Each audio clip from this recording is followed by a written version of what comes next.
Hola, muy buen día. Soy su compañera, la doctora Karina Jacobo, residente de tercer año de Medicina Familiar. Hoy vamos a hablar de lo que son las secuelas de COVID, específicamente de lo que son secuelas pulmonares.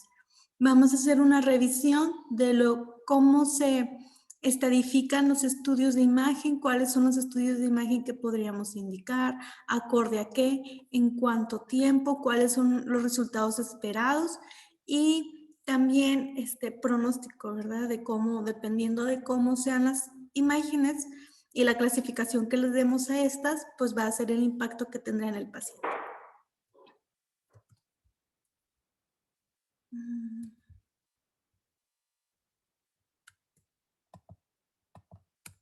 Ahí está. Objetivos. ¿Cuál es el primer objetivo? Pues valorar la fisiopatología del COVID-19 a nivel de pulmonar, ¿verdad? Lo que es el SARS-CoV-2. Justificar el uso de estudios de imagen para estadificar el impacto del COVID-19 a nivel pulmonar. Concluir en cuáles son los factores de riesgo, eso también es importante. Y protectores y estadificar de cuál es la probabilidad de que uno tenga secuela COVID de un COVID-19. Para empezar, vamos a iniciar con la fisiopatología de lo que es el síndrome respiratorio agudo, síndrome respiratorio agudo severo por coronavirus, que es el SARS-CoV-2, ¿verdad? Ya cuando tiene un impacto a nivel pulmonar. El virus del SARS-CoV-2 es un virus de ARN que va a infectar lo que es principalmente las vías respiratorias altas y bien a través de fomites o bien por lo que son las gotitas de saliva o aerosoles, lo que ya sabemos que es la vía de transmisión, ¿verdad? Por eso pues el uso de tapabocas y hasta también hasta la careta, ¿verdad? Y también se ha, por ejemplo, encontrado que hay una mayor afinidad por los receptores ACE2 del SARS-CoV-2 respecto a la epidemia pasada, porque ya hemos tenido epidemias pasadas del SARS-CoV, pero ahora pues se agregó que tiene mayores como afinidades a ciertos receptores. Y por eso menciona que eso puede justificar porque hay una mayor transmisibilidad en esta mutación viral, ¿verdad? El organismo infecta la célula mediante la unión de la proteína de la espícula. O sea, bueno, aquí, a ver, déjenme ver si puedo estar señalando. Aquí está, no.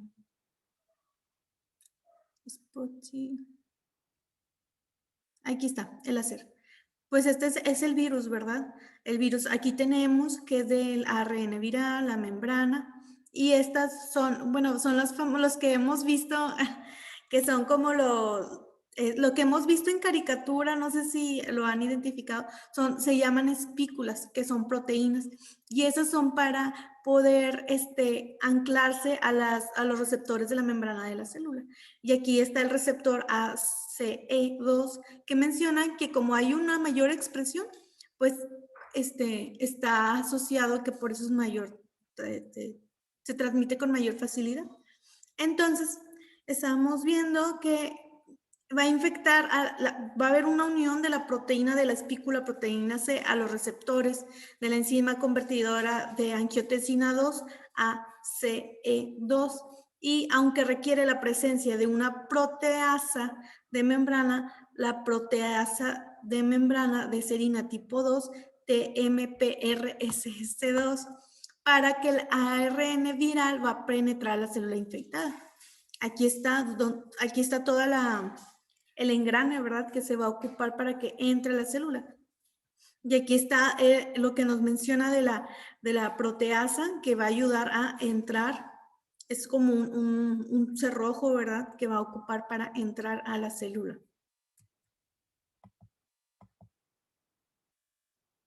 Y bueno, existen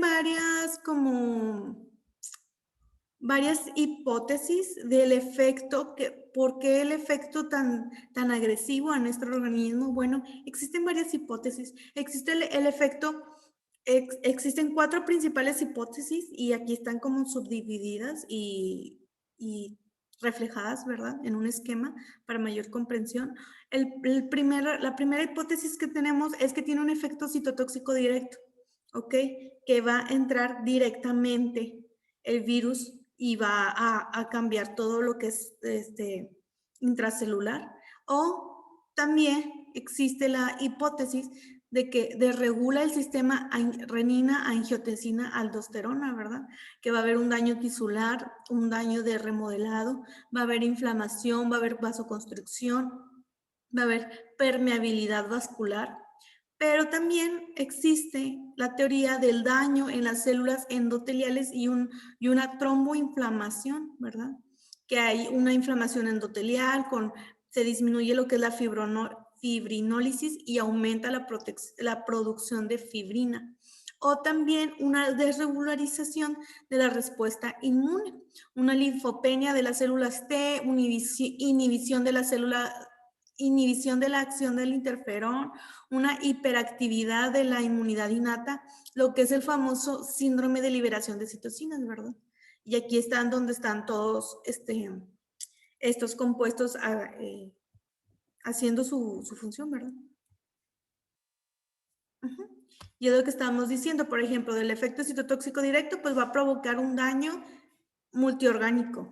Va a haber daño en diferentes órganos y va a alterar su funcionamiento normal. En cuanto a la desregularización del sistema renina-angiotensina-aldosterona, pues que el receptor ACE2, pues es un potente modulador, ¿verdad? De esta desregularización, donde va a transformar la angiotensina 1 a 7 y esta es una vasodilatadora y que tiene propiedades antiproliferativas y antifibróticas. Y un daño endotelial y trombosis, pues va a hacer que la expresión de los receptores ACE2 en el endotelio vascular es de diferentes órganos, o sea, que el SARS-CoV-2 va a dañar por citotoxicidad directa el endotelio y va a provocar lo que es una endotelitis, ¿verdad? Endotelitis. Y va a llevar a un aumento de proteína, ay, disculpen, un aumento de proteína, de fibrina, disculpen, y va a inhibir lo que es la fibrinólisis, o sea, se va a ir acumulando y va a activar el complemento, lo que inicia lo que son las formaciones de microtrombos y una disfunción microvascular. Va a provocar otra de la última, es la desregularización de la respuesta inmunitaria, que va a provocar una activación de los neutrófilos y los macrófagos y que van a actuar como mediadores de la hiperinflamación, liberación anormal de citocinas, interleucina C, proteína C reactiva, dímero D y lactato deshidrogenasa. Ahora bien, vamos a darle continuidad a lo que son los pacientes COVID. Yo ya tuve un paciente COVID y ya sabemos que algunos pacientes van a desarrollar lo que son las neumonías. La neumonía se va a dividir en leve, moderada o ya severa. Por ejemplo, si tenemos a pacientes con neumonía leve, moderada, se recomienda que la primera valoración de a las semanas sea a la semana 12 del alta hospitalaria y de preferencia que sea una valoración presencial. Aquí nos recomiendan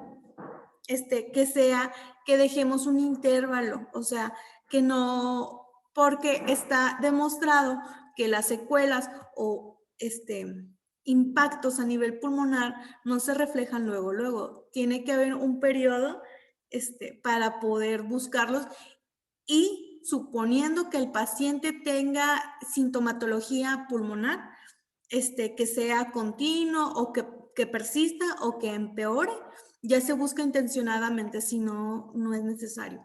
Porque si tenemos pacientes con neumonía severa, ahí sí se recomienda que a las 4 semanas lo veamos y de preferencia por valoración telefónica. No es necesario que acuda para ver cómo sigue, si persisten los síntomas, qué impacto tiene en su vida, si puede realizar lo que son cosas de la vida cotidiana, si puede subir escaleras, él tiene que ir monitorizando lo que es su saturación, tiene que ir viendo cómo ha llevado ese impacto, ¿verdad? Y también cuando son graves se solicita una segunda consulta de seguimiento, pero esta a las 12 semanas, igual ya va a ser presencial y aquí vamos a pedir lo que son radiografías de tele de tórax, dependiendo. Hay en la literatura mencionan que las pruebas de función pulmonar no son necesariamente obligatorias. Menciona ahí que el impacto que tiene la capacidad total respiratoria no es así de gran estudio, ¿no? La mayoría de los pacientes uno pensara que tiene algún impacto, pero no es así. Lo que sí tiene es ver es solicitar una gasometría arterial basal, porque algunos pacientes que fueron de alta con neumonía severa quedan con oxígeno domiciliario, ¿verdad? Y hay que ir supervisando si este paciente ya es como candidato a retirar este oxígeno, y por eso a la gasometría arterial basal, ¿verdad? Lo que es el tele de tórax, disculpen, las pruebas de función respiratoria se van a solicitar en caso de que persistan o sean más severa la sintomatología, pero no por el impacto de la capacidad pulmonar respiratoria, sino porque en otros parámetros está alterado, que vamos a ver más adelante. Ujú. ¿Cuáles son las secuelas pulmonares del SARS-CoV-2 más comunes? Ay, déjenme. Muy bien. Por ejemplo, existen varias secuelas pulmonares que se pueden encontrar, ¿verdad? Pero las dos más comunes y de las que vamos a encontrar más es la enfermedad tromboembólica venosa y la enfermedad de fibrosis pulmonar. Lo que es la enfermedad tromboembólica venosa va a tener una prevalencia variable. Va a ser del 18 al 42%, o sea, hay mucha diferencia. ¿Por qué? Porque eso es muy individualizado de cada paciente. Hay que ver lo que son los factores de riesgo, si es un paciente que ya traía antecedentes previos, ¿verdad? Entonces, hay que individualizar cada paciente porque eso va a ser muy relativo, acorde al antecedente personal patológico del paciente. Y bueno, pues es controversial, ¿verdad? Que si se necesita tener una profilaxis de anticoagulante durante el seguimiento ambulatorio. Hay que estar viendo datos de disnea en las consultas de seguimiento de COVID-19. Lo que es la fibrosis pulmonar, su mecanismo tal cual todavía sigue investigándose, no se comprende al 100%, ¿verdad? Se cree que es la cascada inflamatoria en donde la respuesta fibrótica por anatomasia está implicada, ¿verdad? Pero fuera de eso, no está bien esclarecido. Se está investigando, ¿verdad? Si los fármacos antifibróticos pueden ser de alguna utilidad, y de ahí, pues, ¿verdad? Esta clase, que todavía seguimos investigando el impacto de ciertas secuelas, el cómo se generan y el qué va a depender si un paciente es candidato o no a su tratamiento farmacológico, que eso es a lo que vamos, ¿verdad? Lo que son las pruebas de función respiratoria, lo que vamos a buscar intencionadamente es que es lo que estábamos mencionando, que lo que podemos buscar intencionadamente es que sí tiene un impacto, pero en el descenso de capacidad de difusión pulmonar del monóxido de carbono. Ese es el parámetro donde sí está alterado en gran mayoría de los pacientes donde se evidencia una secuela pulmonar, no la capacidad pulmonar total como se hubiera pensado, ¿verdad? Esta es una escala para ver. Esta es una escala para medir el estado funcional tras sufrir el COVID-19, ¿verdad? En inglés, post-COVID-19 functional status, ¿verdad? Aquí vamos a seguir, a ver, discúlpenme, déjenme mover esto. Vamos a ir siguiendo la pregunta inicial, ¿verdad? ¿Puedo vivir solo sin ayuda de otra persona? Por ejemplo, lo que son las actividades básicas de la vida diaria, comer, caminar, ir al servicio, o sea, ir al sanitario o lavarse sin ayuda, vestirse. Sí, no. Sí, siguiente pregunta. No, necesito de que alguien me esté ayudando. Vamos directamente a un estado grado 4, que son limitaciones funcionales graves. Si sí yo puedo hacer mis cosas de la vida diaria sola, es, ha dejado de poder hacer alguna actividad que antes hacía por sí mismo en casa o en trabajo. No, siguiente, sí, o sea que yo tuve que dejar de hacer ciertas cosas que hacía en la casa o en el trabajo, pues son llegamos al grado 3, que son limitaciones funcionales moderadas. No, bueno, ahora, ¿sufres todavía de dolor, de ansiedad, de depresión, otros síntomas relacionados con lo que fue el COVID-19? No, pues no tiene grado 0, no tiene limitaciones funcionales. Sí, pasamos a la siguiente pregunta. ¿Necesita evitar o reducir algunas tareas o actividades? ¿Necesita dedicarle más tiempo a lo normal? Sí lo puedes hacer, pero necesitas como que prepararte, ver dónde te puedes apoyar, o necesitas como que hacerlo pues varias veces para poder completar, no sé, llenar una cubeta. Bueno, ya no puedo llenarla al 100, pero puedo llenar el 50 o un tercio. Entonces, si necesitas reducir o evitar ciertas cosas de esta tarea, sería grado 1, limitaciones funcionales mínimas, o si no, si ya de plano no puedo dedicarle lo mismo, sería grado 2, que son limitaciones funcionales leves. Y estos ya son los grados aquí y cómo se describe cada tipo de grado de limitación funcional, ¿verdad? ¿Cómo, cómo de afectado se encuentra usted en la vida por la causa del COVID-19? Por favor, señálelo. Bueno, pues en grado 0, pues no tengo limitaciones en mi vida diaria, no tengo dolor, no tengo depresión, no tengo ansiedad u otro síntoma.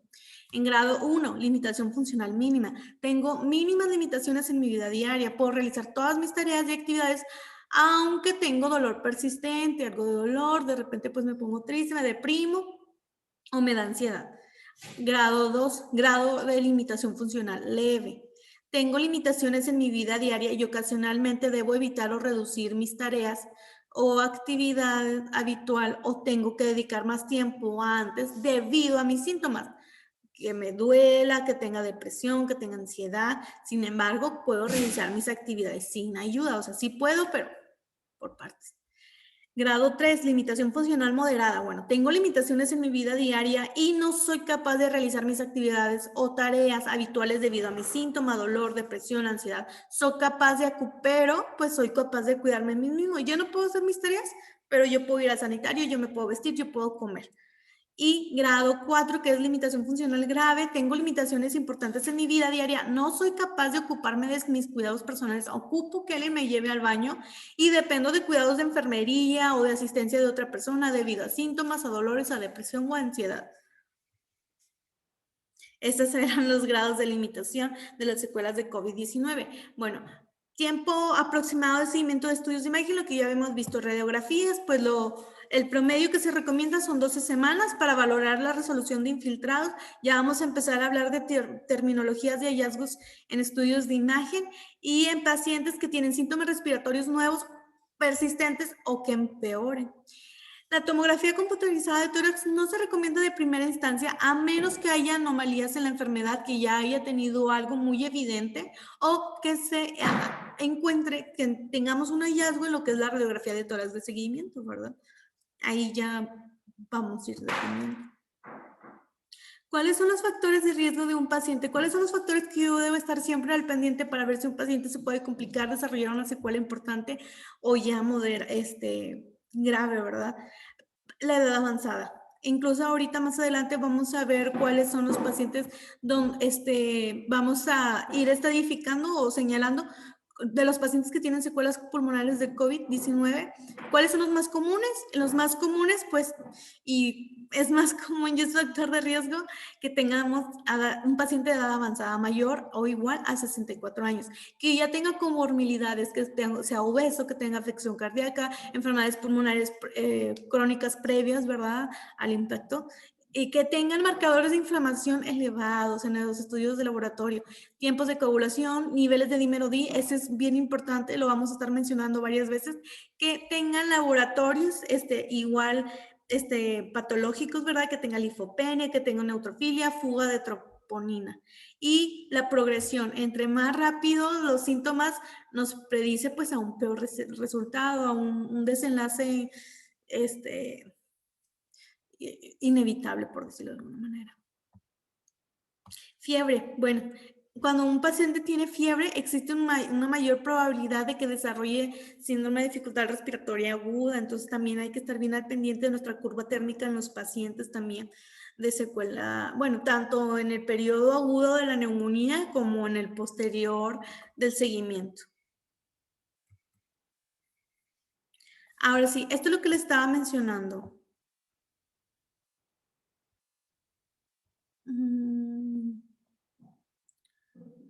Bueno, no tengo aquí el Zoom. Ah, no, sí lo tengo. Aquí está. Características clínicas. Ay, disculpen. Ahí está. Sí, perfecto.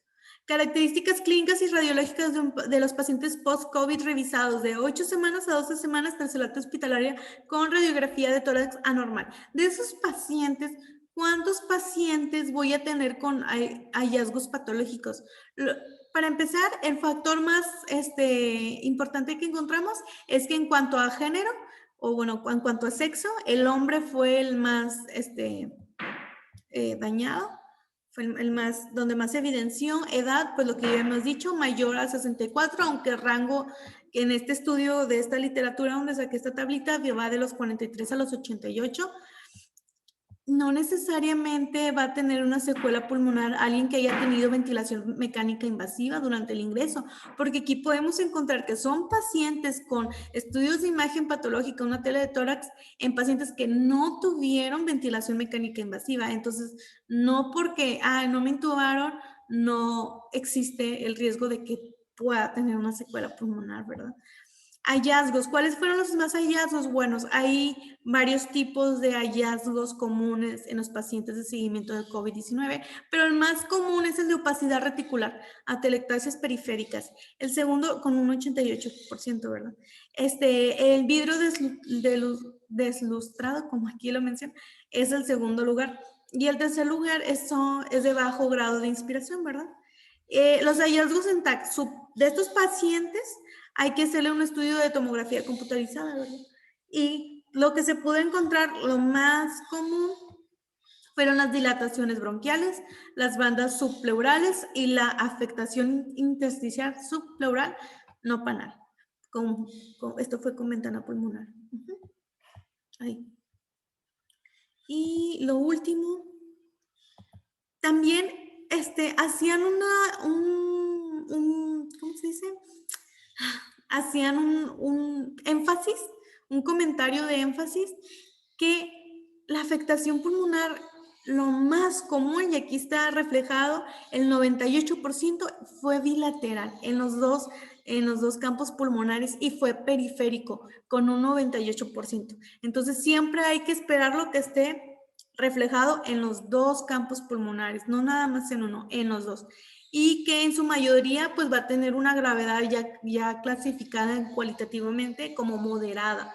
O sea, si tiene un impacto si llegas a encontrar un estudio de imagen patológico en una cita de seguimiento de COVID,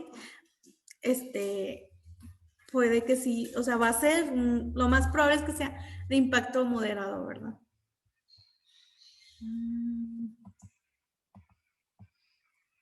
Ahí está. ¿Cuáles van a ser las indicaciones de la radiografía de tórax, tele de tórax? Pues que tenga un empeoramiento clínico relativo, que esté estancado, que vea que no haya como una mejoría, pero tampoco empeora. O sea, sigue igual, por decirlo mismo, el paciente tiene las mismas sintomatologías, o que fueron pacientes con cuadros clínicos graves ingresados a UCIA y al alta, pues su recuperación en piso, ¿verdad? Hay que darle su seguimiento con tele de tórax. ¿Cuáles fueron las características de la afectación del parénquima? Lo que ya hemos visto, opacidades de vidrio deslustrado y alveolar, múltiples y parchadas. Y que la mayoría de los pacientes van a presentar alteraciones en la radiografía de tórax en el momento del alta hospitalaria, pero hay que dar el seguimiento a lo que ya hemos dicho, a las de 4 si fue grave o 12 semanas si fue leve moderado. Vamos a hablar de, ahí está, lesiones compatibles sugestivas a COVID-19. Bueno, la número 1 son opacidades focales, un aumento de densidad en márgenes algo definidos, aunque menor que un nódulo, ¿verdad? El número 2, aquí, bueno, lo vamos a ir identificando, a ver. Aquí está. El número 2, ¿qué son estas?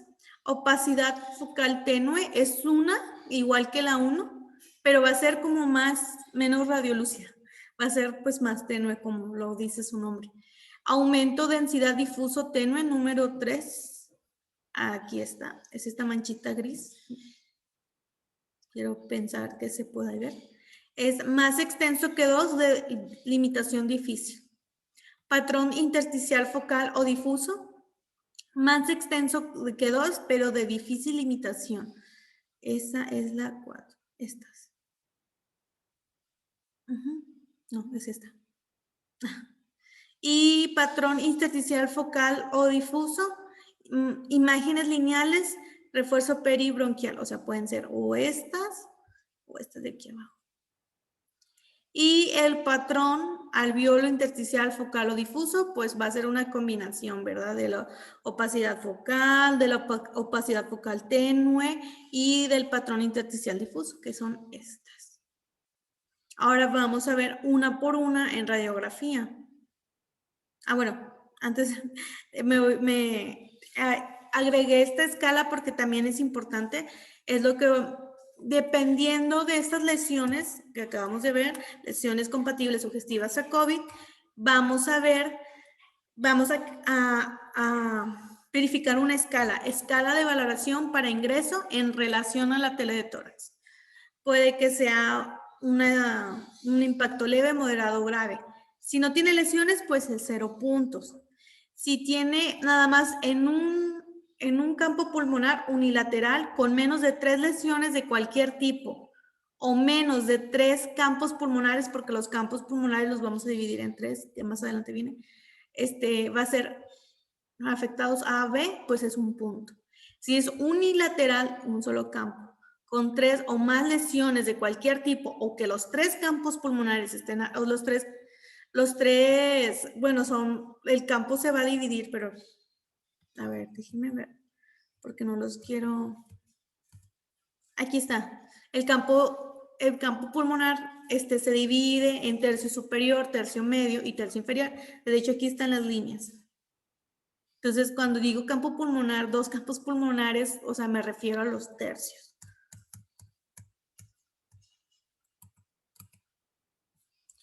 Es cuando unilateral con 3 o más lesiones de cualquier tipo o los 3 campos pulmonares afectados, o sea, los 3 tercios son 3 puntos. Cuando es bilateral, ¿ok? Hay que ver qué tercios están afectados, porque los vamos a dividir. Bueno, aquí los dividieron por números, ¿verdad? Bueno, A, B, C. Ajá.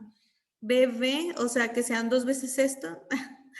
No, estas, B, B, B. Es que vamos a empezar a jugar con letras, porque aquí nos utilizan la palabra B más B, 2 puntos.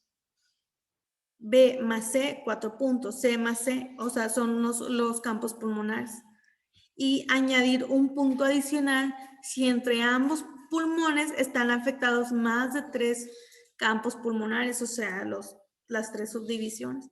Añadir un punto adicional si existe consolidación, puede traducirse ya una neumonía bacteriana o una coinfección, si se evidencia una adenopatía o derrame pleural, o en su seguimiento evoluciona un síndrome de dificultad respiratoria aguda. Dependiendo de los puntos, vamos a clasificarlo en leve, moderado o grave. ¿Cómo vamos a redactar un informe radiológico? Pues nosotros no somos radiólogos, ¿verdad? Pero somos familiares y debemos saber interpretar. No tenemos que también atenernos a lo que es un reporte radiológico. Sí es de ayuda por parte de nuestro compañero, el doctor que va a estar en imagen, pero también nosotros estar familiarizados con estos términos. Para nosotros también, al momento de ver el estudio, ya poder irnos dando cuenta y crear nuestras escalas que nosotros ya conocemos. Por ejemplo, pues para empezar debemos de diferenciar el pulmón derecho del izquierdo, definir las lesiones en cada pulmón, si son únicas, si son múltiples y en qué tercio están, indicar pues en lo posible la localización, distribución de la lesión o si bien suele ser periféricas, aunque no siempre se va a reflejar en la radiografía.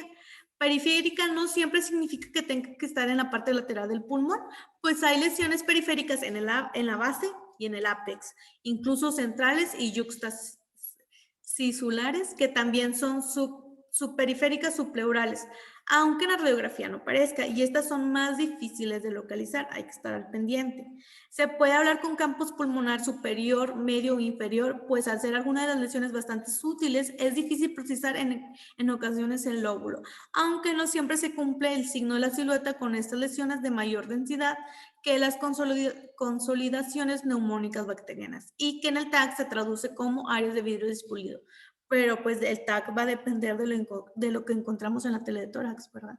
Indicar siempre si existe alguna predominancia de alguna localización, por ejemplo, si es bilateral de predominio derecho o izquierdo o si es unilateral pero con múltiples lesiones en el campo en el que predomina. Y pues la conclusión, ¿verdad? La conclusión diagnóstica. Si la afectación es unilateral o bilateral y en relación a la cantidad y distribución de lesiones, vamos a poder tener una aproximación en cuanto a la probabilidad de lo que estamos viendo sea una neumonía COVID-19. Aunque en el contexto de pandemia que estamos viviendo, pues existen muchas posibilidades de que cualquier sutil cambio en el contexto clínico y analítico adecuado lo vaya a hacer. Y aunque no exista una escala de correlación exacta entre los hallazgos y la gravedad y la predicción de la evolución de la neumonía COVID, con la radiografía de tórax, pues probablemente tenemos más número y extensión de las lesiones, ¿verdad? Se va a tener una peor evolución. Por eso creemos que es importante la descripción propuesta y siendo que los términos subrayados los que deberían aparecer en el informe y de ellos se debería la conclusión de los grados de aproximación diagnóstica. Esto del informe radiológico y los hallazgos, lesiones compatibles sugestivas a COVID-19, es una clase que tuvimos de aquí del IMSS. Desde que empezamos la pandemia nos hemos estado capacitando. Yo entiendo que tal vez mis compañeros se reúnen, todavía se están familiarizando poco a poco. Con gusto les paso la información también para que puedan leer la literatura completa, porque este es un breve resumen, pero sería también importante que lo pudieran ver. Más adelante se lo envío por sus correos.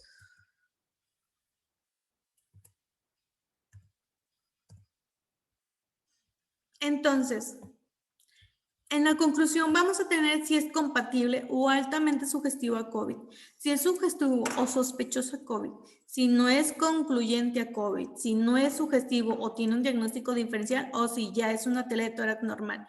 Cuando es compatible o altamente sugestivo a COVID-19, va a ser una afectación uni o bilateral con lesiones de prácticamente todo tipo de predominio en periferia. Es una certeza prácticamente absoluta. Cuando es sugestivo o sospechoso a COVID, es que tiene menor cantidad de lesiones cuyo aspecto lo sugiere, aunque no necesariamente están en toda la periferia. Es una alta probabilidad. No concluyente de COVID-19, ya sea por el aspecto, localización, sutileza de las anomalías, no podemos asegurar que sea una infección de COVID, ya que existen otros agentes patógenos, ¿verdad? O no es el único virus respiratorio, o incluso otras entidades no infecciosas que ya podrían dar el patrón que estamos viendo. No lo podemos asegurar con certeza. No sugestivo a COVID o un diagnóstico diferencial, el tipo de hallazgo que no nos sugiere infección por COVID y si nos sugieren otro diagnóstico, pues es una neumonía bacteriana, cuando encontramos un tumor o una silueta cardíaca agrandada, una falla cardíaca, una insuficiencia cardíaca, etc. Cuando es normal, cuando no hay hallazgos relativos, puede que el paciente o no tenga nada o que en su infección por COVID-19 no se haya manifestado radiológicamente aún. Estos son los tercios que había mencionado. Ahora vamos a empezar con lo que son las lesiones compatibles con COVID-19.